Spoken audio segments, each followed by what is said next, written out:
Okay, Jim? Okay. Well, ask Jeff Zucker how he got his job, okay? Well, not too many, you know, we do have other people. You do have other people, and your ratings aren't as good as some of the other people that are waiting. Pretty good right now, actually. Okay. Go ahead, Jim. If I may ask, sir, you said earlier that WikiLeaks was revealing information about the Hillary Clinton campaign during the election cycle. You welcomed that. At one I was okay with it. You said you loved WikiLeaks. At another campaign press conference, you called on the Russians to find the missing 30,000 emails. I'm wondering, sir, if you... Well, she was actually missing 33, and then that got extended with a whole pile after that. No, but I did say 30, but it was actually higher than that. If I may ask you, sir, it sounds as though you do not have much credibility here when it comes to leaking, if that is something that you encouraged during the campaign. Fair question. Ready? If I may ask you that. No, but let me do one at a time. Do you mind? Yes, sir. All right. So in one case, you're talking about highly classified information. In the other case, you're talking about John Podesta saying bad things about the boss. I will say this. If John Podesta said that about me and he was working for me, I would have fired him so fast your head would have spun. He said terrible things about her. But it wasn't classified information. But in one case, you're talking about classified. Regardless, if you look at the RNC, we had a very strong, at my suggestion, and I give Reince great credit for this, at my suggestion, because I know something about this world, I said I want a very strong defensive mechanism. I don't want to be hacked. And we did that. And you have seen that they tried to hack us and they failed. The DNC did not do that. And if they did it, they could not have been hacked. But they were hacked and terrible things came in. And, you know, the only thing that I do think is unfair is some of the things were when I heard some of those things, I picked up the papers the next morning and I said, oh, this is going to be front page. It wasn't even in the papers. Again, if I had that happen to me, it would be the biggest story in the history of publishing or the head of newspapers. I would have been the headline in every newspaper. I mean, think of it. They gave her the questions to a debate, and she should have reported herself. Why didn't Hillary Clinton announce that, I'm sorry, but I have been given the questions to a debate or a town hall, and I feel that it's inappropriate, and I want to turn in CNN for not doing a good job. And if I may follow up on that, just something that Jonathan Karl was asking you about. You said that the leaks are real, but the news is fake. I guess I don't understand. It seems that there's a disconnect there. If the information coming from those leaks is real, then how can the stories be fake? No, the reporting is fake. And if I may ask, I just want to ask Jim, you know what it is? Here's the thing. The public isn't, you know, they read newspapers, they see television, they watch. They don't know if it's true or false because they're not involved. I'm involved. I've been involved with this stuff all my life, but I'm involved. So I know when you're telling the truth or when you're not. I just see many, many untruthful things. And I'll tell you what else I see. I see tone. You know the word tone. The tone is such hatred. I'm really not a bad person, by the way. No, but the tone is such, I do get good ratings, you have to admit that. The tone is such hatred. I watched this morning a couple of the network, and I have to say, Fox and Friends in the morning, they're very honorable people. They're very, not because they're good, because they hit me also when I do something wrong, but they have the most honest morning show.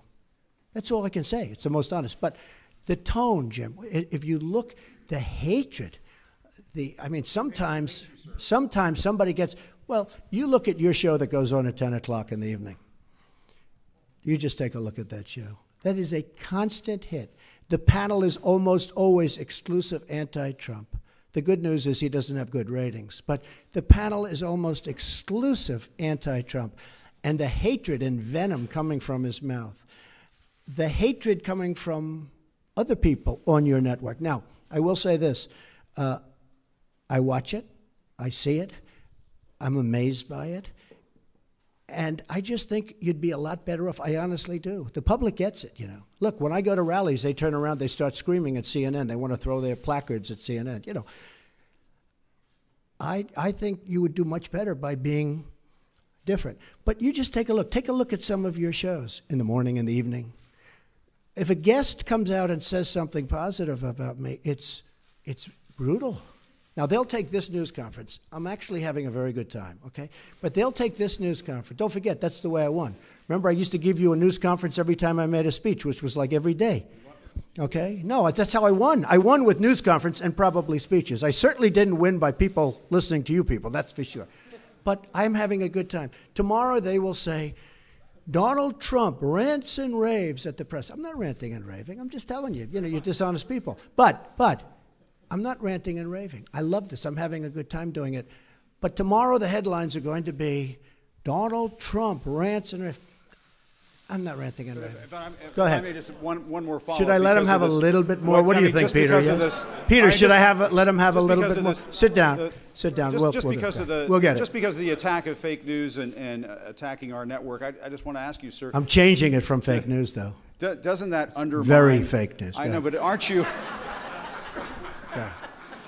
Go ahead. Real news, Mr. President. Real news. And you're not related to our new... I am not related, sir, no. I do like the sound of Secretary Acosta, I must say. I looked at that name. I said, wait a minute. Is there any relation there? Alex Acosta. I'm sure you checked that out, sir. No, I checked it. They said, no, sir. I said, do me a favor. Go back and check the family tree. Okay. But aren't you concerned, sir, that you are undermining the people's faith in the First Amendment, freedom of the press in this country, when you call stories you don't like fake news? Why not just say it's a story I don't like? When I do you that. Call it fake news, no, you're undermining confidence in our news media. Here's the thing. Isn't okay, that important? I understand what you... And you're right about that, except this. See, I know when I should get good and when I should get bad. And sometimes I'll say, wow, that's going to be a great story. And I'll get killed. I know what's good and bad. I'd be a pretty good reporter, not as good as you. But I know what's good. I know what's bad. And when they change it and make it really bad, something that should be positive, sometimes something that should be very positive, they'll make okay. They'll even make it negative. So I understand it. So because I'm there, I know what was said, I know who's saying it, I'm there. So it's very important to me. Look, I want to see an honest press. When I started off today by saying that it's so important to the public to get an honest press. The public doesn't believe you people anymore. Now, maybe I had something to do with that. I don't know. But they don't believe you. If you were straight and really told it like it is, as Howard Cosell used to say, right? Of course, he had some questions also. But if you were straight, I would be your biggest booster. I would be your biggest fan in the world, including bad stories about me. But if you go, as an example, you're CNN, I mean, it's story after story after story is bad. I won. And the other thing, chaos. There's zero chaos. We are running, this is a fine-tuned machine. And Reince happens to be doing a good job, but half of his job is putting out lies by the press. I said to him yesterday, this whole Russia scam that you guys are building so that you don't talk about the real subject, which is illegal leaks.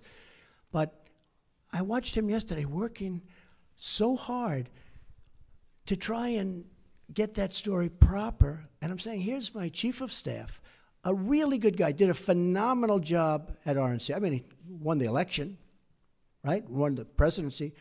We got some senators. We got some all over the country. You take a look. He's done a great job. And I said to myself, and I said to somebody that was in there, I said, you take a look at Reince. He's working so hard just putting out fires that are fake fires. I mean, they're fake. They're not true. And isn't that a shame? Because he'd rather be working on health care. He'd rather be working on tax reform, Jim. I mean that. I would be your biggest fan in the world if you treated me right. Now, I sort of understand there's a certain bias, maybe by Jeff or somebody, for whatever reason. And I understand that. But you've got to be at least a little bit fair. And that's why the public sees it. They see it. They see it's not fair. You take a look at some of your shows, and you see the bias and the hatred. And the public is smart. They understand it. Okay, yeah, go ahead. Go ahead.